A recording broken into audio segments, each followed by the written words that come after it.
Welcome Helldivers, my name is Gun, and today we're diving into an exciting crossover concept that could take Helldivers 2 to the next level. Dead Space. Let's explore why the eerie world of Dead Space makes a perfect fit for Helldivers. Both Helldivers 2 and Dead Space thrive on atmospheric tension and immersive environments. Helldivers 2's oppressive alien landscape and Dead Space's claustrophobic space creates a seamless blend of high-stakes, edge-of-your-seat gameplay.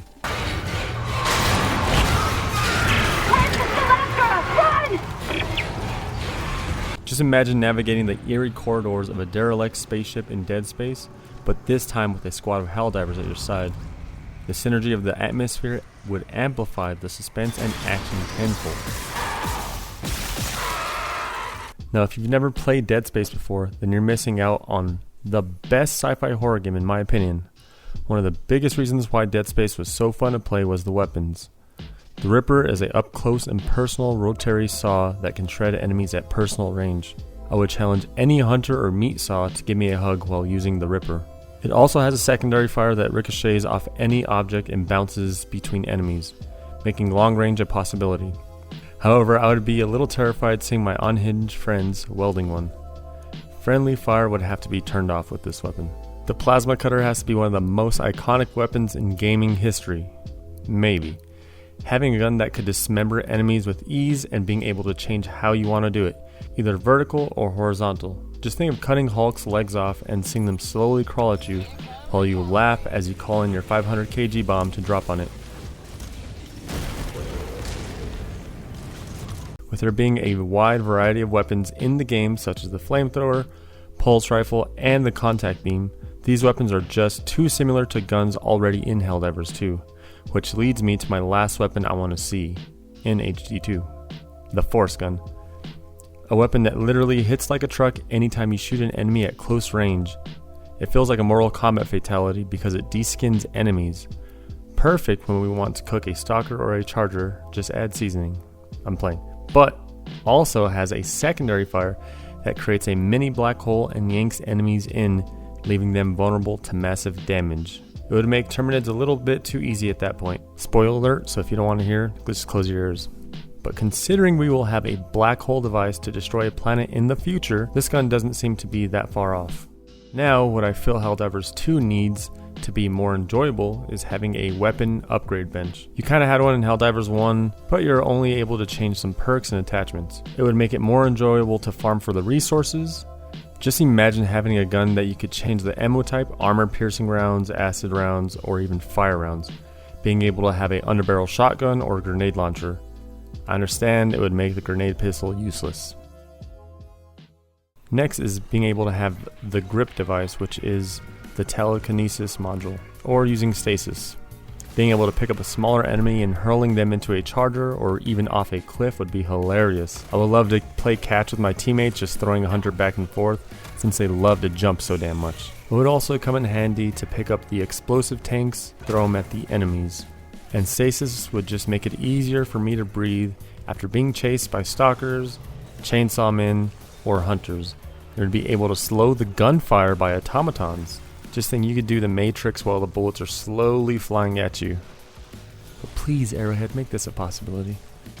In terms of story, Dead Space's rich lore and intense narrative elements can seamlessly integrate into Helldivers 2 mission-based structure. Special crossover missions could task players with investigating abandoned space stations or retrieving vital artifacts, blending the narrative depth of Dead Space with Helldivers' tactical objectives. These missions will not only enhance the storytelling in Helldivers 2, but also provide a fresh and exhilarating challenge for veterans and new players alike. Now, probably the biggest reason why Necromorphs would work in Helldivers being the variety of enemies. Starting with the slashers, they're the most common with long blades protruding out of their backs and typically attacking groups. They also have a variant version which is called the Twitcher. Since they move so fast, it makes it hard to kill, and they could close the gap so fast you'll probably die without knowing what hit you. Lurkers. They're infant corpses turned necromorphs that have low mobility but can climb on any object. They could also shoot you from a distance but have slow mobility. A little morbid. Exploder. These are the suicide bombers of the necromorph species. So whenever the exploders get close enough, they will actually slam their exploding arm on the floor and whatever's in the vicinity of the explosion will usually die. Okay, so now is the Brutes. It's a very large, lumbering enemy formed by fusing many corpses together. As their name implies, Brutes possess enormous strength and attack by flailing with their giant arms or charging head-on.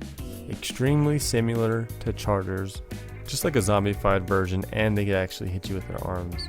And lastly, guys, being the hive mind, if they were to add it kind of like a raid boss, the hive mind can create pregnants from its mouth and uses its large tentacles to crush its prey.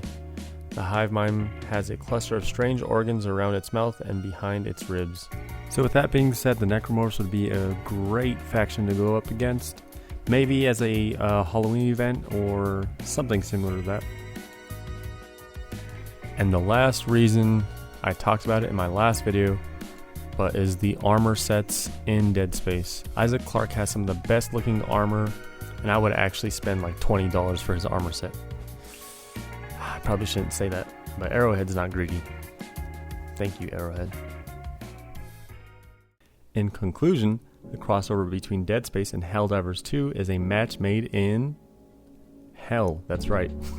The atmospheric tension, unique enemy mechanics, iconic weaponry, and immersive storytelling from Dead Space would perfectly complement and elevate the gameplay of Helldivers 2. Okay, so some honorable mentions for me for this idea would all be PlayStation-owned companies. First one would be Killzone, so having a Hellghast armor set with unique abilities and maybe a gun or two sprinkled in there. I would love to see that. That'd be so fucking sick. Second one being Returnal. So Returnal is another PlayStation exclusive game, and it would make so much sense because you are fighting aliens as well, and I think it would be nice for more of the female Helldivers to actually have a set that they would like to wear instead of just always looking like a dude, because that's how all the armor looks in my opinion.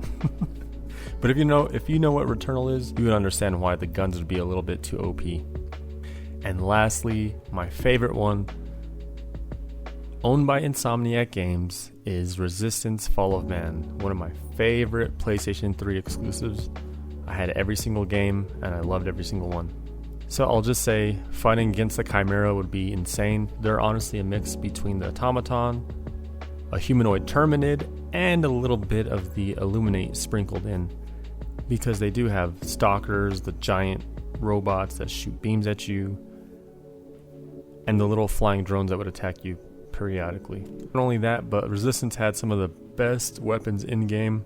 I'm just going to name a few. The Augur, you were able to shoot up a shield right in front of you. It could shoot the projectiles. The more objects it goes through, the higher crit damage and damage you would have overall. Amazing gun, loved it. The Bullseye, one of the most iconic guns in Resistance. All you had to do is your secondary fire, you tag somebody, you could aim anywhere in the sky and the bullets would trace and hit the enemy.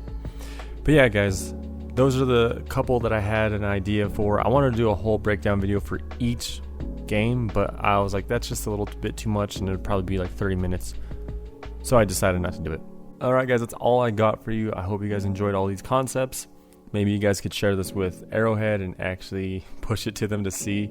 I understand they have PlayStation though that they have to go through first, so that'd be a little bit more difficult. But considering the ideas of having Insomniac, Guerrilla Games involved, maybe that would be a perfect time to do a crossover with them, considering the similarities with some enemies and how they would make the game more exciting. But please comment, like, and subscribe, and let me know what you guys would like to see as a crossover as well. But peace out, my guys, and stay safe out there.